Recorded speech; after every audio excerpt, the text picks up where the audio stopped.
నాగర్ కర్నూల్ ప్రభుత్వ జనరల్ ఆసుపత్రికి మరో చారిత్రాత్మక ఘట్టం.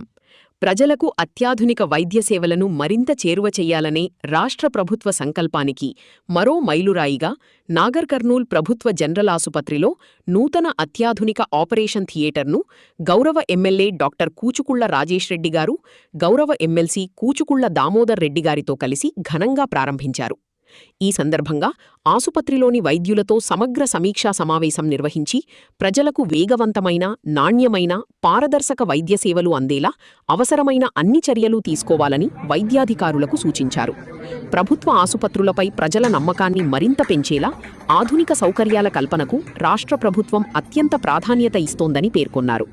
ఈ కార్యక్రమంలో DMHO Usharani, RMO doctor Rohit, municipal chairman తీగల సునేంద్ర కుమార్, మున్సిపల్ వైస్ చైర్మన్ బాదం రమేష్, జక్కరాజు సింధు, నిజాం శంకర్ద్, పద్మ, కాంగ్రెస్ పార్టీ నాయకులు, ప్రజాప్రతినిధులు, వైద్యులు, ఆసుపత్రి సిబ్బంది, కార్యకర్తలు మరియు ప్రజలు పెద్ద ఎత్తున పాల్గొని కార్యక్రమాన్ని విజయవంతం చేశారు.